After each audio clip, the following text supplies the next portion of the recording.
नमस्कार साथियों, Gurukul coaching classes के YouTube चैनल पर आप सभी का स्वागत अभिनंदन। जैसा कि पिछले वीडियो में अपनी केंद्रीय प्रवृत्ति की माप, माध्यक और बहुलक के बारे में अध्ययन किया, आज अपन है वो उसी को आगे बढ़ाते हुए केंद्रीय प्रवृत्ति की माप समांतर माध्यक का अध्ययन करेंगे।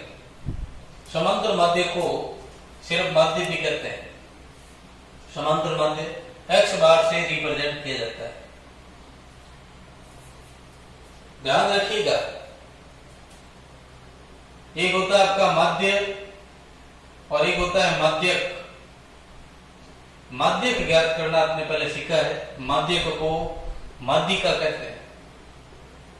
जब आपको माध्यक ज्ञात करने को कहे तो माध्यिका आपको ज्ञात करनी है। माध्य का मतलब है समांतर माध्य आपको ज्ञात करना है। इसलिए प्रश्न को ध्यान से देखें और कंफ्यूज नहीं हो। माध्यक का है तो माध्यिका ज्ञात करनी है और सिर्फ माध्यक का है तो समांतर माध्य ज्ञात करना है। इस बात का आप विशेष ध्यान रखें। अब देखिए समांतर माध्य क्या है। समांतर माध्य को ऐसे सरल भाषा में औसत भी कह सकते हैं। जिस प्रकार से औसत को ज्ञात करते हैं वैसे ही समांतर माध्य भी ज्ञात किया जाता है। दिए गए सभी आंकड़ों का योग और उनकी संख्या का अनुपात समांतर माध्य होता है। कहने का मतलब जो आंकड़े अपने को दिए हुए हैं सभी आंकड़ों को जोड़कर जितने आंकड़े होते हैं उसकी संख्या का भाग देते हैं तो अपने पास में समांतर माध्य आता है। इसकी परिभाषा में अपन करें आंकड़ों के योग और आंकड़ों की संख्या का अनुपात समांतर माध्य कहलाता है। देखिए माध्य ज्ञात करने का सूत्र आपके सामने, आंकड़ों का योग बटा आंकड़ों की संख्या।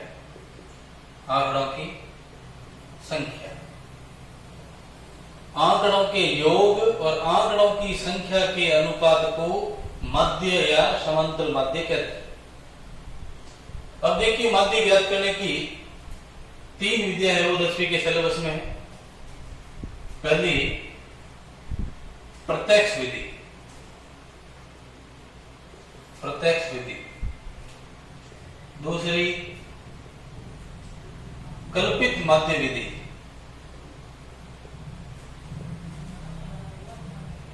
और तीसरी पद विचलन विधि।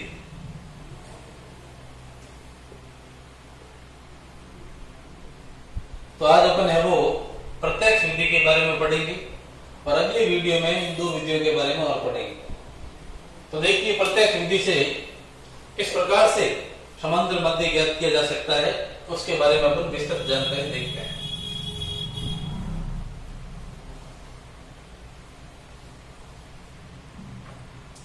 प्रत्यक्ष विधि, प्रत्यक्ष विधि से भी अलग अलग श्रेणियों के समांतर माध्य ज्ञात करने के अलग अलग सूत्र काम करेंगे। जैसे पहले व्यक्तिगत श्रेणी का ज्ञात करेंगे। व्यक्तिगत श्रेणी, पिछले वीडियो में भी मैंने व्यक्तिगत श्रेणी की बात कही थी। व्यक्तिगत श्रेणी है क्या? जब आपको अलग अलग आंकड़े दिए हुए हो, जैसे आपको दे दिया 8, 9, 10, 15, 20, कहीं से आप वो अलग अलग जानकारी इकट्ठी कर रहे हो और इस प्रकार के जब आंकड़े आपके पास में होते हैं वो आपकी व्यक्तिगत श्रेणी होती है। इसके बाद अवर्गीकृत श्रेणी। अवर्गीकृत, इसमें वर्ग अंतराल दिया हुआ नहीं होता है। जैसे आपको सारणी बना के दे दी, ये आपको चर दे दिया 10, 11, 12 जो भी, और यहाँ पे बारंबारता लिख दी आपकी। तो ऐसी अवर्गीकृत है जिसमें वर्ग बने हुए नहीं। एक होती है वर्गीकृत बारंबारता बंटन सारणी जिसमें आपके वर्ग बने होते हैं 0 से 10, 10 से 20, 20 से 30, इस प्रकार से। तो व्यक्तिगत श्रेणी में ऐसे खुले आंकड़े दिए हुए होते हैं। अवर्गीकृत का मतलब वर्ग बने हुए नहीं है और वर्गीकृत का मतलब वर्ग बने हुए हैं। तो इस बात का ध्यान रखें। तीनों प्रकार की श्रेणियों का माध्य ज्ञात करना मैं आपको बताता हूं। जब आपको व्यक्तिगत श्रेणी का माध्य ज्ञात करना हो देखिए किस प्रकार से ज्ञात करेंगे। व्यक्तिगत श्रेणी का माध्य ज्ञात करने का आपको सूत्र ये काम में लेना है। माध्य बराबर आंकड़ों का योग बटा आंकड़ों की संख्या। आंकड़ों का योग बटा आंकड़ों की संख्या, या राशियों का योग बटा राशियों की संख्या। एक दो उदाहरण अपने इसके देखते हैं, फिर आगे बढ़ते हैं। आंकड़ों 10, 8, 12, 20, 15 का समांतर माध्य ज्ञात करो। माध्य का है, समांतर माध्य का है, एक ही तरीका है। इस प्रकार से व्यक्तिगत श्रेणी दी हुई हो और समांतर माध्य ज्ञात करना हो तो माध्य ज्ञात करने का सूत्र आपके पास खड़ा है, आंकड़ों का योग बटा आंकड़ों की संख्या। इन सभी को जोड़ेंगे और फिर ये कितने आंकड़े हैं उसका भाग देंगे। ऊपर की तरफ सभी को जोड़ेंगे, 10 + 8 + 12 + 20 + 15 बट्टा ये कितनी संख्या है, 1, 2, 3, 4, 5, तो बट्टे में 5। ऊपर वालों को जोड़ दीजिए, 5, 0, 5, 2, 7, 7, 8, 15, 5 हासिल का 1 और 1, 2, 2, 2, 4, 5 और 6, देख लो 12, 8, 20, 30, 50, 65 बट्टा 5। 5 का इसमें भाग दे दो, 5 का भाग इसमें 5 से कम 5, बाकी रह गया 1, 5 दिया 15। आपके पास में माध्य आ गया। जब इस प्रकार से व्यक्तिगत श्रेणी आपको दी हुई हो और माध्य ज्ञात करना हो, इस प्रकार से अपन आंकड़ों को जोड़ेंगे, दिए गए सभी आंकड़ों के योग में जितने आंकड़े हैं उसका भाग देंगे तो अपने पास में माध्य आ जाएगा। और देखिए उदाहरण करते हैं व्यक्तिगत श्रेणी की।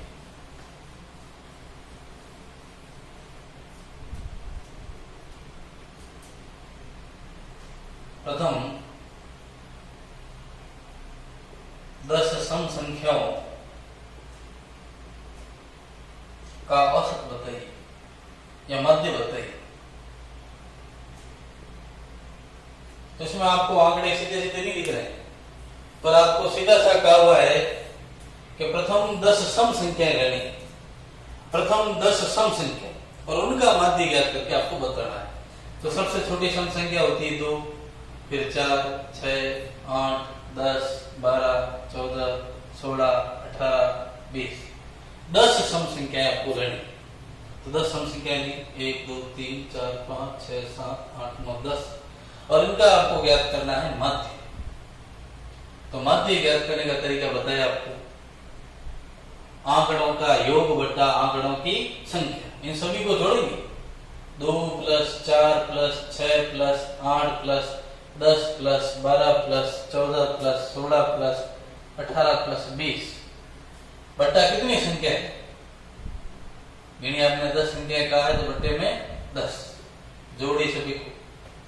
18 और 2 हो गए 20, 16 4 हो गए 20, 14 6 हो गए 20, 12 8 20, तो 20 40 60 80, 80 और ये 20 है 100 और ये 10, 110 बट्टा 10। 10 का इसमें अपने भाग दिया तो भाग गया अपने 11 का। 1 0 से 0 कैंसिल भी कर सकते हो, तो बाकी आपके पास रह जाएगा 11। माध्य आपके पास में आ गया है 11 आंसर। आशा करता हूं कि आपको समझ में आ रहा होगा। कोई भी आपको प्रॉब्लम लगती है, भले आवाज से संबंधित हो, भले आपको बोर्ड पे क्लियर नहीं दिख रहा हो, तो आप वो कमेंट करके जरूर बताएं ताकि है वो हम अपने इस वीडियो में सुधार कर सकें। और देखिए प्रत्यक्ष विधि का एक उदाहरण आपको समझाता हूं।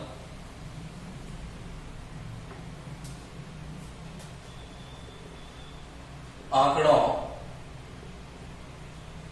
9, 11, 20, x 15 का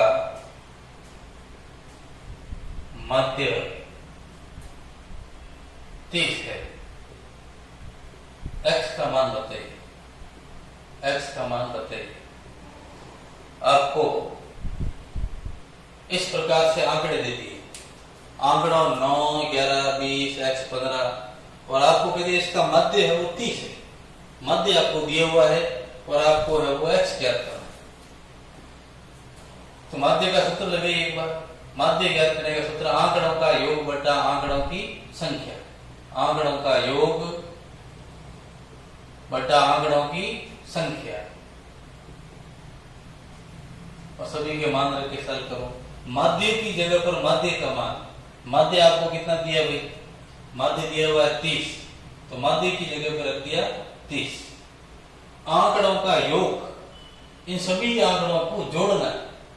9 plus 11 plus 20 plus x plus 15 बटा आंकड़ों की संख्या। कितनी संख्या देखिए, 1 2 3 4 5 5। सॉल्व किया 30 बराबर, इनको जोड़ दिया 11 9 20 20 और 20 40 40 और 15 55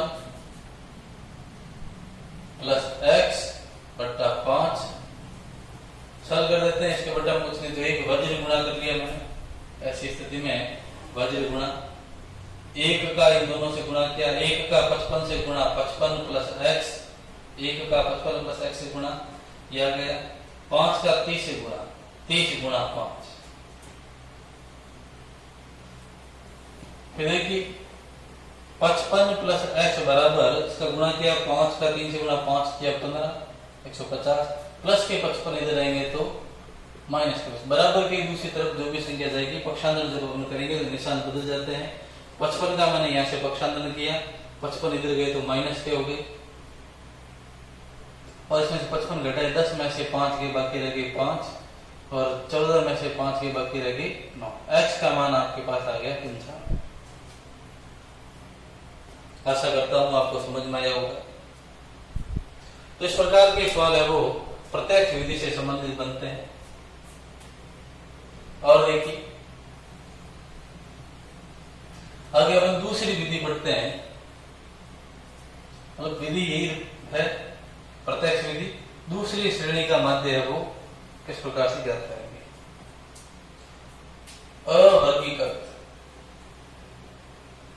अवर्गीकृत बारंबारता बंटन सारणी का किस प्रकार से अपन माध्य ज्ञात करेंगे। आपके सामने इस प्रकार से सारणी दी हुई होगी। x का मतलब चर पद है यहाँ पर और f का मतलब बारंबारता है।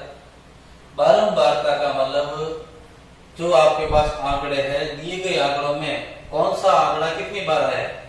जैसे आपके सामने ये आंकड़े लिखे हैं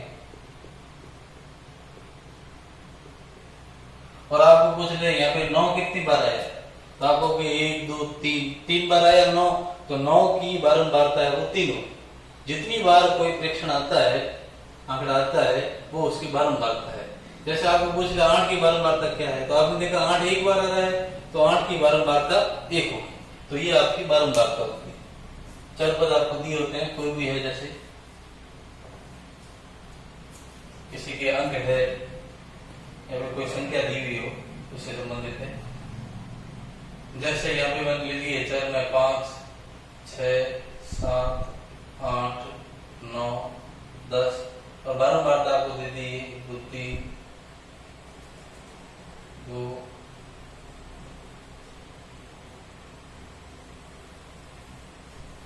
इस प्रकार से आपको दे दी। तो सबसे पहले देखिए प्रत्यक्ष विधि से जब आपको अवर्गीकृत बारंबारता बंटन सारणी दी हो और प्रत्यक्ष विधि से माध्य ज्ञात करना हो, तो माध्य ज्ञात करने का अपना ये सूत्र काम करेगा। सिग्मा fi xi बट्टा सिग्मा fi। i यहाँ पे पदों की संख्या के लिए आता है, ज्यादा कोई वेरिएबल नहीं है यहाँ पे, एक्चुअली कोई नहीं लिखते हैं, सीधा सिग्मा fx बट्टा सिग्मा f भी लिख सकते हैं। i है वो पदों की संख्या के लिए है। सिग्मा का मतलब देखिए, सिग्मा का मतलब होता है योग करना।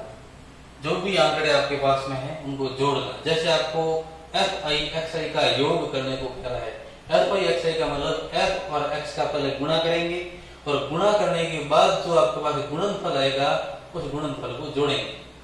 सिग्मा fi xi का मतलब f और x का जो गुणनफल है, गुणनफल को जोड़ेंगे तो आपके सिग्मा fi xi आएगा। और सिग्मा fi का मतलब बारंबारताओं का योग करेंगे। जो बारंबारताएं अपने पास में हैं उनको जोड़ेंगे तो सिग्मा f हो जाएगा आपके पास में। तो सिग्मा का मतलब योग है। तो जब भी इस प्रकार से बारंबारता बंटन सारणी दी हो, अवर्गीकृत बारंबारता बंटन सारणी है, तो इसका प्रत्यक्ष विधि से माध्य ज्ञात करना हो तो आपको पहले सूत्र के हिसाब से f और x का गुणा करना है। f और x आपको दिए होंगे तो इनका अपन गुणा करेंगे। fx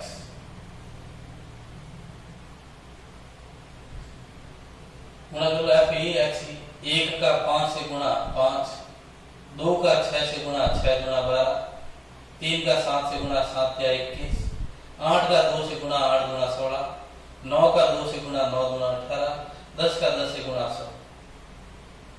जोड़ दो इनको, 5 और 2 7, 8, 8 और 6 14, 14 और 8 22, हासिल के 2 3 4 5 6 7 और ये एक बार वापस जोड़ के चेक कर लो। 0 8 से 14 15 5 20 2 22, हासिल के 2 1 3 4 5 6 7 और ये 1। ये जोड़ आपने कर लिया। और देखिए सिग्मा एफ आई एक्स है, एफ और एक्स का जो गुणा किया था उसकी जोड़ कर ली, तो एक सिग्मा एफ आई की भी जोड़ करनी है, एफ को भी जोड़ लेते हैं। 1 2 3 3 3 6 6 2 8 2 10 10 और 10 20।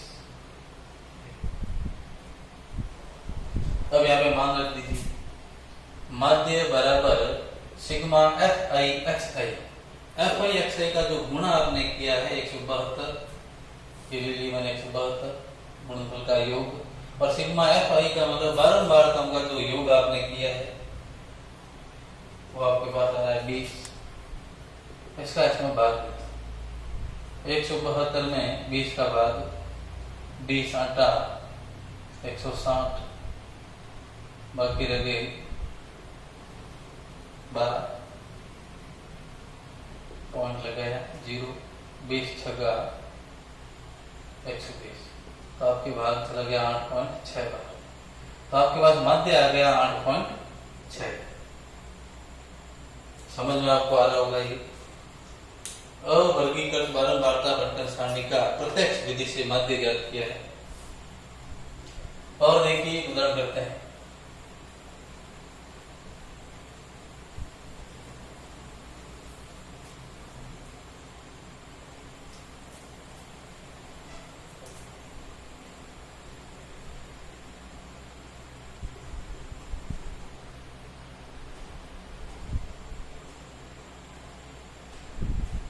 एक उदाहरण और लेते हैं ताकि हम अपने क्लियर हो जाए।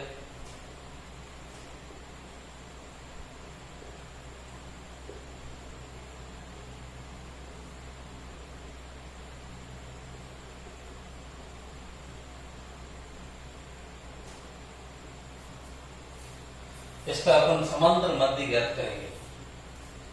अवर्गीकृत बारंबारता बंटन सारणी दी है, तो इस प्रकार की आपको बताया प्रत्यक्ष विधि से आपको करना है। प्रत्यक्ष विधि से माध्य ज्ञात करने का सूत्र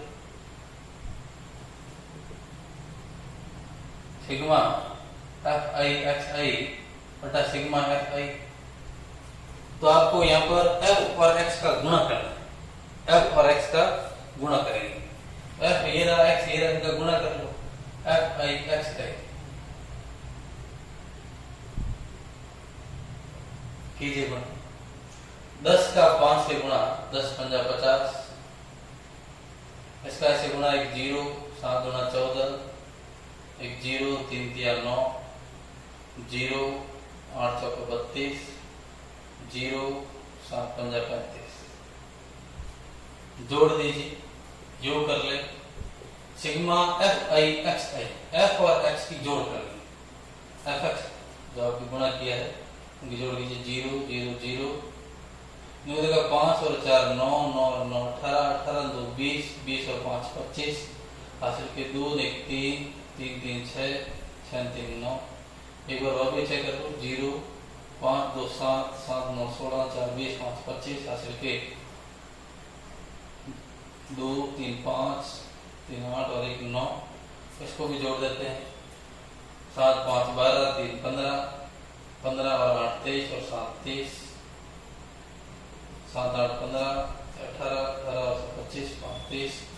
मान रखिए यहाँ पे माध्य बराबर sigma F I X I का अपन मान रखेंगे 950 बटा सिग्मा एफ आई का मान रखेंगे 30।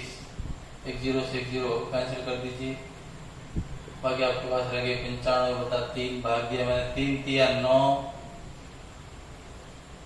3 एकम 3, बाकी रह गए 2 लगाया पॉइंट, 3 संग 18, 3 संग 18, तो आपके पास में है वो माध्य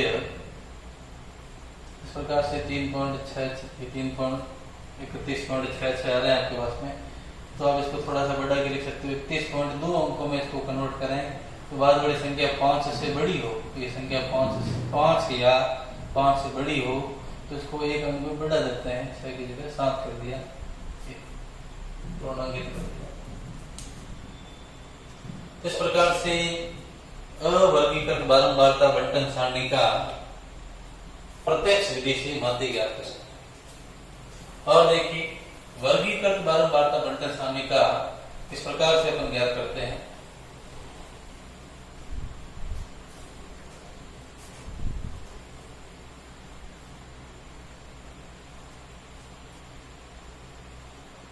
वर्गीकृत बारंबारता बंटन सारणी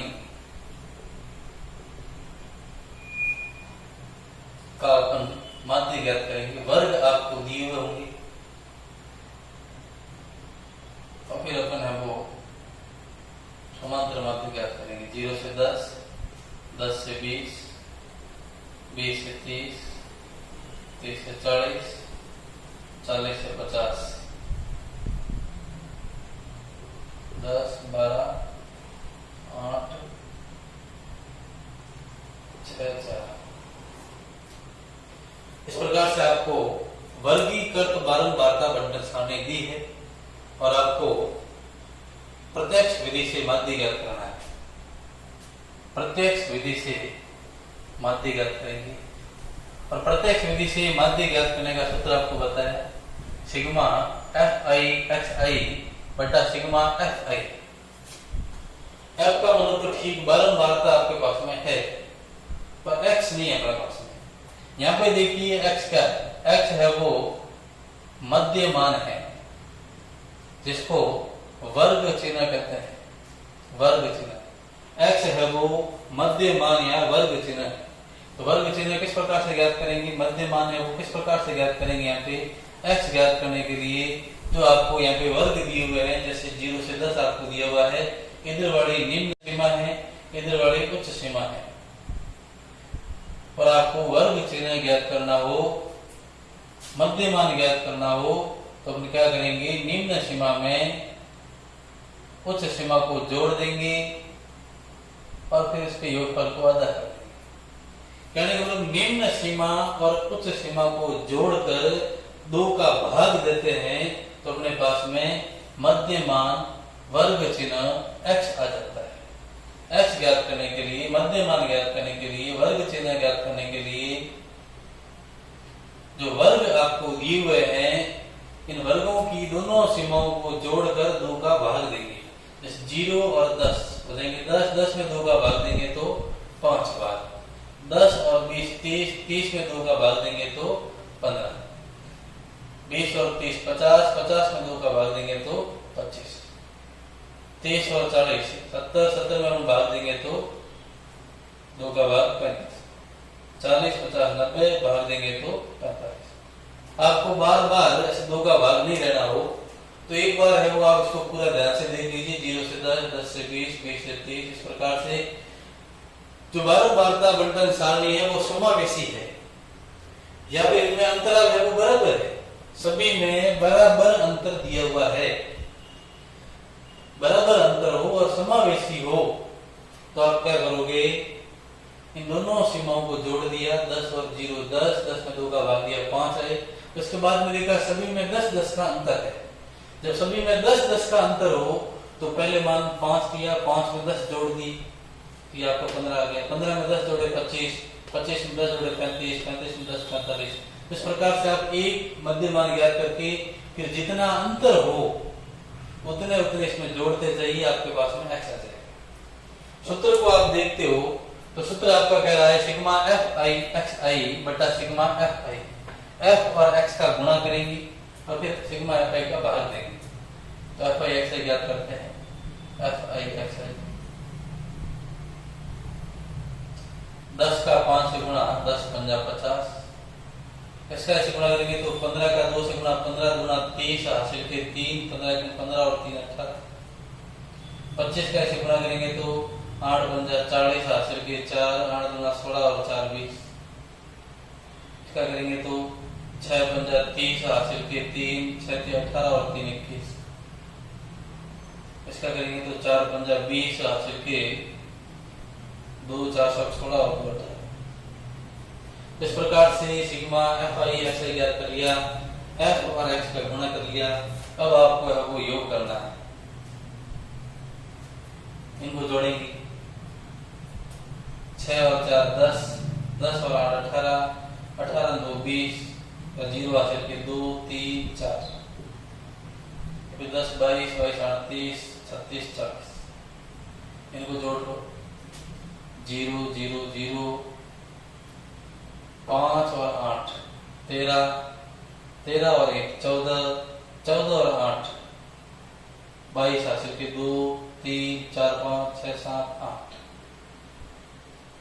देखिए 0 8 और 1 9, 9 और 8 17, 17 और 5 22 हासिल के 2 1 3 4 5 6 7 8। तो आपने सिग्मा एफ आई एक्स आई ज्ञात कर लिया, sigma F I X I का योग कर लिया, सिग्मा एफ आई का बारंबारताओं का योग कर लिया, सूत्र में रखेंगे, उत्तर वो बड़े आराम से आ जाएगा। माध्य बराबर sigma F I X I, F I X I की जगह एफ आई एक्स आई का मान 820 बटा सिग्मा एफ आई, एफ आई की जगह एफ आई का मान 40, 1 0 से 1 0 कैंसिल कर दिया मैंने, 82 बटा 4 रहे, 4 का इसमें भाग दिया मैंने, 4 गुणा 8, इसमें भाग नहीं जाता 0 लगाया, फिर अगली संख्या ली, फिर आप 0 लगा दिया, 4 पंजा 20, अब पास है वो मध्य आ गया। वर्गीकृत बारंबारता बंटन सारणी का मध्य ज्ञात करने के लिए वर्ग और बारंबारता आपको दी होगी, पहले आपको मध्य मान ज्ञात करना है और मध्य मान ज्ञात करने के लिए इन दोनों सीमाओं को जोड़कर 2 का भाग देंगे तो मध्य मान आएगा 10 0 10, 10 में 2 का भाग दिया 5, फिर सभी में बराबर अंतर था तो मैंने इसमें जितना अंतर आ रहा है उतना उतना इसमें जोड़ दिया, अंतर 10 का था 10 इसमें जोड़े 10 इसमें जोड़े 10 10 सभी में जोड़ दिए, फिर अपना सूत्र लिखा प्रत्यक्ष विधि से मध्य ज्ञात करने का सिग्मा एफ आई एक्स आई बटा sigma F I X I का मतलब एफ और एक्स का गुणा करेंगे, इनका गुणा किया और यहाँ पे लिखा बटा सिग्मा एफ आई मतलब बारंबारताओं का योग करेंगे, बारंबारताओं का योग करके वहां पे लिखा sigma F I X I की जगह एफ आई एक्स आई का मान और सिग्मा एफ आई की जगह एफ आई का मान और अपने भाग दिया, इस प्रकार से वो मध्य आ गया। तो आशा करता हूं मैं कि प्रत्यक्ष विधि से व्यक्तिगत श्रेणी, अवर्गीकृत बारंबारता बंटन सारणी और वर्गीकृत बारंबारता बंटन सारणी का मध्य ज्ञात करना आपको समझ में आया होगा। इससे आगे वो अपन प्रत्यक्ष विधि से, ये कल्पित माध्य विधि से और पद विचरण विधि से माध्य ज्ञात करने की जो तरीके हैं वो अगले वीडियो में अपन देखेंगे। तब तक के लिए सभी का बहुत बहुत धन्यवाद। आपने यदि चैनल सब्सक्राइब नहीं किया है तो चैनल को सब्सक्राइब करें, वीडियो को अधिक से अधिक शेयर करें ताकि वो सभी को फायदा मिल सके। सभी का बहुत बहुत धन्यवाद।